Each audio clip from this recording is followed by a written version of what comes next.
O que é Deus? Essa dá para entender. O que é Deus? Deus, em essência, é inexplicável. A nossa mente humana ela não consegue formatar, por exemplo, o que é infinito, o que é eterno, o que é intangível. A gente inventa alguma coisa na nossa mente para tentar entender coisas que não são entendíveis. Então, como a gente entendeu mais ou menos o que é Deus? Quando há 2000 anos atrás passou pela Terra um homem chamado Jesus, que veio como filho de Deus, ou seja, como imagem e semelhança, como Deus seria em carne, e passou tudo o que Deus faria se fosse ser humano. Então, ele perdoaria, ele amaria, ele não julgaria, se alguém desse um tapa nele, ele não ia ficar com raiva e dar outro, ele ia deixar para lá. Ele ensinou tudo como fazer. É lógico que está tudo escrito, a gente sabe o que fazer, só que na hora a gente não consegue. Por causa do nosso orgulho, que é o maior inimigo do ser humano, é o orgulho, a gente prefere retribuir o tapa sabendo que não tinha que dar. A gente prefere ficar com raiva e odiar ao invés de amar. A gente prefere não julgar a pessoa, apesar de saber que a gente também está cheio de coisa para ser julgado, mas a gente prefere julgar o erro do outro. Então, Deus ele é uma força invisível que comanda absolutamente tudo. É para quem eu direciono minhas orações e a minha meditação de manhã. É a sabedoria do universo. Então, qualquer coisa que você queira saber e não sabe, ele sabe. Então, se você aprender a se comunicar com essa sabedoria infinita, com essa força que controla tudo, a sua vida é mais fácil. E a maior esperança de quem acredita em Deus é a vida pós-morte. Então, esse ano, por exemplo, eu perdi minha mãe. É muito doloroso, mas não é doloroso ao ponto de eu tentar desistir da minha própria vida, porque quando eu estava lá no pior momento, que é o velório, para o enterro, eu lembro de ter falado para ela, a gente ainda vai se encontrar, que é a esperança que Deus nos dá. Então, basicamente, eu vejo Deus dessa forma, como uma força que controla tudo e como uma sabedoria infinita que tem todas as respostas que você precisa.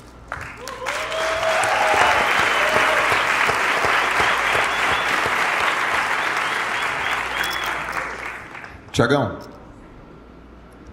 e pra você? Cara, imagina se eu te perguntar assim, o que é uma debenture? É difícil de explicar, né? Cara, eu acho que eu não sei responder essa pergunta. De verdade. Porque eu estou num momento de muita reflexão, de muito aprendizado, de muito estudo, né? Inclusive o Brunet, ele é o meu guia nesse mundo, né? A pessoa que me guia, me direciona, né? É utilizado para me direcionar e me guiar, né? Para que eu me aproxime cada vez mais, mas não sei em que momento eu estarei preparado para explicar o que é, por vários motivos.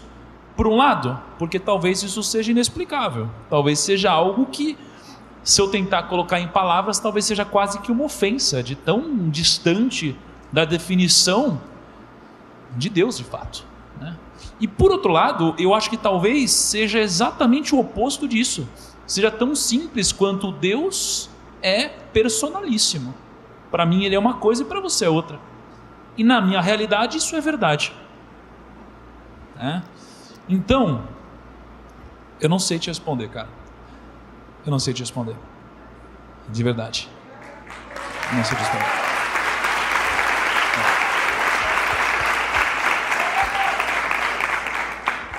Eu também não sei não. E eu já tentei muitas vezes e eu não quero mais tentar responder isso. Eu só quero sentir, viver e reconhecer que tem coisas que eu não faço sozinho nem a pau. É isso aí.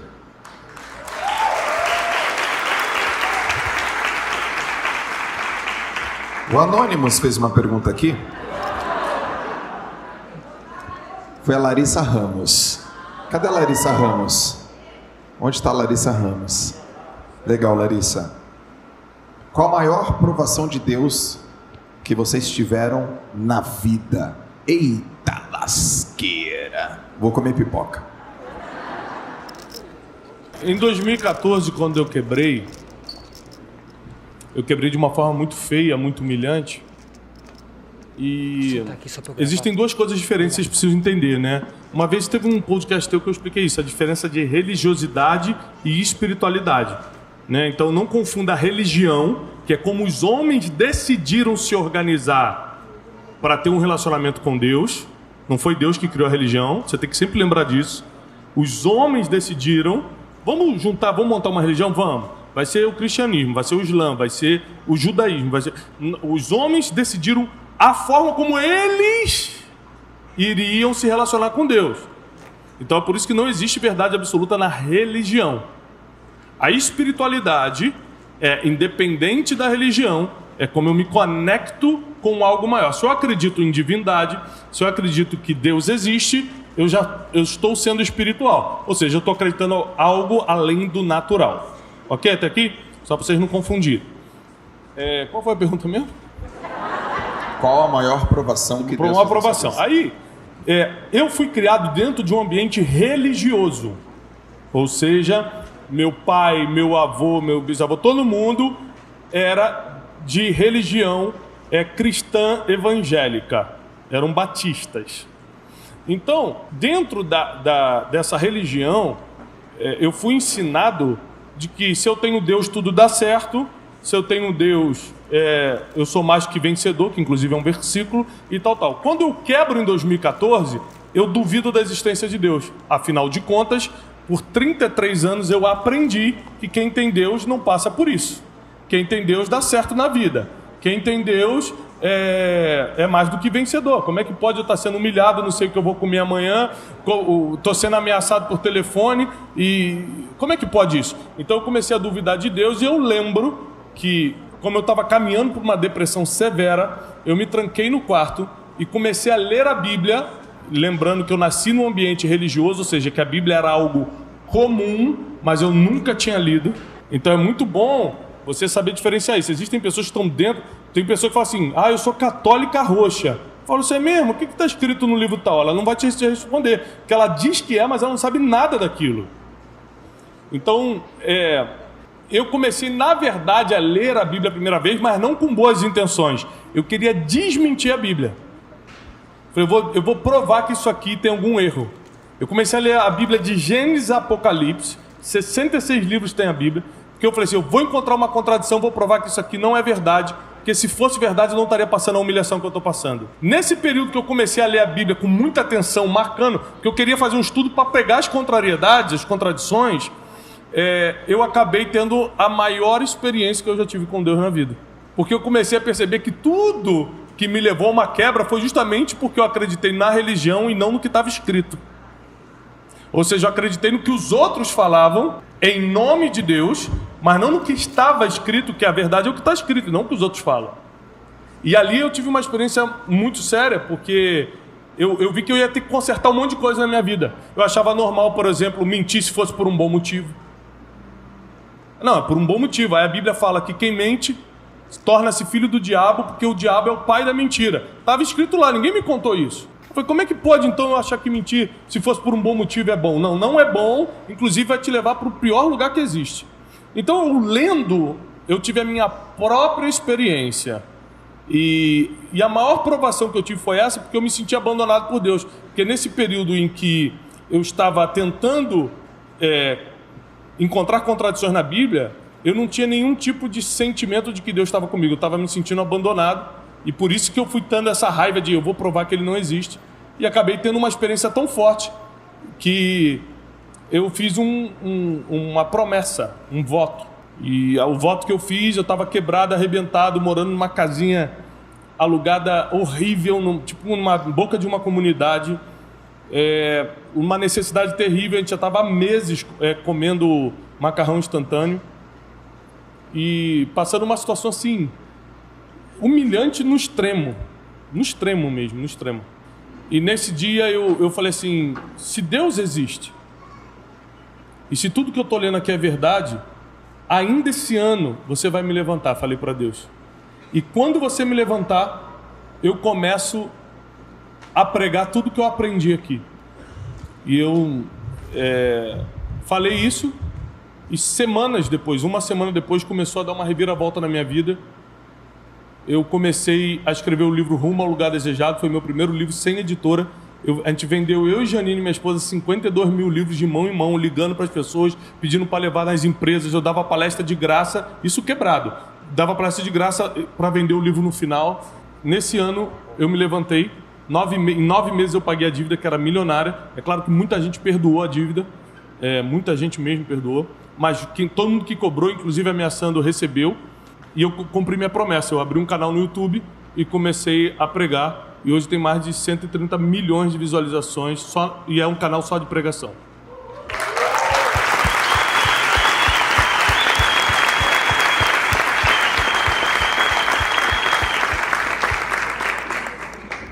Você, Tiagão. Tem tempo? Posso responder? Tem. Tá bom. O que eu vou contar para vocês é uma coisa que eu vou falar sem talvez toda a carga e embasamento técnico que talvez outras pessoas que estão nesse mundo há muito mais tempo do que eu. Então o que eu vou falar eu vou falar do meu coração para vocês, tá bom? E eu já quero deixar claro também o seguinte: eu sempre fui uma pessoa muito cética. Nunca fui uma pessoa nem religiosa nem espiritualizada, né? E sempre fui uma pessoa que sempre fui, na minha opinião, boa com as pessoas, mas sempre muito material, tá? E aí, como a pergunta foi qual foi a sua maior provação, né? Qual foi a maior prova na sua vida, eu vou contar para vocês duas coisas: qual foi a maior prova na minha vida e qual foi o momento que eu passei a acreditar. Tem um casamento que a gente foi, eu e a Ká, há 2 anos atrás. Esse casamento era o casamento de uma pessoa, de uma moça muito boa, que tinha participado de várias lives nossas já, aquelas das 5 da manhã, né? Mas a gente era amigo mesmo do irmão dela. E esse irmão dela chamou a gente para ir para Portugal no casamento da irmã. E aí eu e a Ká fomos pro casamento. No que a gente chegou lá, o nosso amigo não foi. Então ficou eu e a Ká 1 semana no hotel com a noiva e a família da noiva. E até hoje a gente fica meio, nossa, até pouco tempo atrás, né? Caramba, olha o que a gente fez, não sei o que lá, não sei o que lá. A gente nunca entendeu por que isso aconteceu. Faz mais ou menos 2 anos. Sempre existe um tempo certo para as coisas acontecerem por aqui. Mas, na hora que as coisas estão acontecendo, às vezes elas não parecem fazer sentido. 2 anos depois eu descobri o porquê que isso aconteceu. Porque quando eu estava em Portugal, tinha uma pessoa que eu não conhecia. Essa pessoa me mandou alguma mensagem, né? E falou: olha, eu estou em Portugal também, vamos se ver? Eu falei: vamos. E esse cara era o Brunet. E a gente se conheceu lá. E sabe o que aconteceu lá? Ele falou assim: Tiago, você fica estudando, um monte de gente rica e tudo mais, né? Mas você sabia que uma das palavras mais citadas na Bíblia é dinheiro? Aí eu falei: não é possível. Ele falou: e você sabe que o cara mais rico de todos, ele chama Rei Salomão? E sabia que esse cara escreveu alguns livros lá dentro e ele contou tudo sobre os princípios da prosperidade? Eu falei: você tá de sacanagem comigo. E a partir daquele dia eu comecei a ler Provérbios. 2 anos depois, eu, na casa desse cara de novo, agora já num outro nível de relacionamento, ele estava quase desistindo de mim. Porque ele falava muito de Deus para mim e eu sempre queria acreditar, mas não conseguia. Eu falava: não é possível, cara, eu quero muito, mas não é possível. Aí ele contou uma história para mim e me fez um desafio. Ele falou assim: bom, então faz o seguinte, mas primeiro entenda que esse é um caminho sem volta na sua vida, porque hoje você não tem essa responsabilidade. No momento que você descobre, você passa a ser responsável e isso é um caminho sem volta. Você tem certeza? Eu falei: tenho. E talvez alguns de vocês tenham medo da responsabilidade. E eu disse: eu tenho. No que eu disse isso, ele falou: tá bom, então chega na sua casa hoje de noite e faz uma prova de Deus. Olha para cima e fala: Deus, se você existe mesmo, me dá um sinal em 7 dias. O que aconteceu? Durante esses 7 dias, cada segundo do meu dia eu ficava olhando em volta assim e falava: caraca, será que é um sinal? Eu estava almoçando com o Joel, veio um cara do nada, você lembra, Joel? Veio um cara do nada na mesa do lado, ele falou: vocês há 6 anos atrás. Eu falei: cara, é um sinal. Aí eu ficava, tudo era um um sinal, cara. Eu olhava pra cima, eu falava, meu Deus. Chegou no 7º dia de noite, aí eu virei pra cá, que pra quem não conhece é minha esposa. Aí eu falei, amor, não aconteceu nada. E agora? Ela falou assim, Ti, não desiste. Eu falei, que não desiste? Eu fiz uma prova. Ela falou, se existe, me dá um sinal. Então, se não dá um sinal, não existe. Dormi e acordei. Não aconteceu nada. Aí, a gente foi para uma reunião no escritório. No 8º dia, eu fui almoçar. E no que eu fui almoçar na casa de um amigo. E nesse almoço, Deus falou comigo. E quando Ele falou comigo, eu não tive dúvidas. Mas me bateu uma grande dúvida. Por que isso aconteceu no 8º dia? E aí, esse cara aqui, que tem uma ligação muito forte com Deus, me disse. Ele falou assim, isso aconteceu no 8º dia, Tiago, para te mostrar que Deus existe, mas que as coisas não acontecem no seu tempo e sim no dele. Olha o poder disso.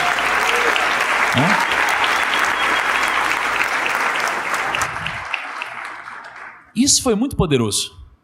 Então foi nesse momento que eu passei a entender. Porque na minha vida aconteceu algo que não era explicável e nem possível. Era impossível. Agora, qual foi a maior prova na minha vida? A maior prova foi que depois que isso aconteceu, eu entendi que a minha trajetória foi uma trajetória improvável. E talvez alguns de vocês passem por algo parecido. Porque vocês olham para mim hoje, e agora que eu entendo que tem algo muito maior do que eu posso falar muitas coisas com outro nível de humildade. Então eu sei que o que eu faço é muito impactante, eu sei que eu arrasto multidões, a gente já fez eventos incríveis, a gente já fez mais de 100, 150 mil pessoas numa live, são coisas incríveis que a gente faz. E algumas pessoas olham para mim e falam, caramba, Thiago, como você é fodão, você é grande, sei lá. Eu não sou nada. Sabe por quê? Porque vocês não conhecem quem era o Thiago de antigamente. E essa foi a maior prova da minha vida. Porque o Thiago de antigamente não tinha amigos, ninguém queria fazer trabalho em grupo comigo na escola, eu era humilhado todos os dias, desenvolvi uma paixão por videogame, porque eu ficava sozinho. Na faculdade, isso daqui foi para outro nível. Quando dava o intervalo da faculdade, eu ia para o banheiro, batia o sinal, eu voltava para a classe. Eu fui humilhado, excluído, ninguém queria me ouvir e nada. E aquele é o mesmo Thiago que hoje arrasta multidões. Então essa para mim foi a maior prova de Deus. Mas só hoje, 31 anos depois, eu entendi por que Ele me levantou. Ele me levantou para estar exatamente nesse momento contando a história para vocês.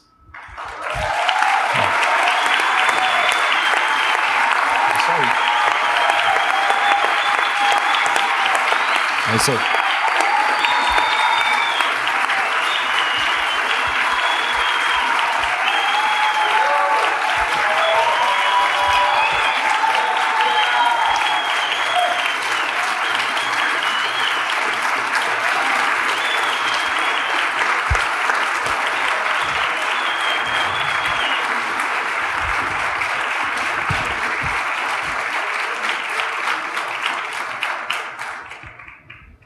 Essa história é linda. Que momento. Quantas vezes você já contou essa história? Acho que pouquíssimas, né? Raríssimas, cara. Mas eu precisava contar hoje. Obrigado, velho. Vocês gostaram? Muito bom.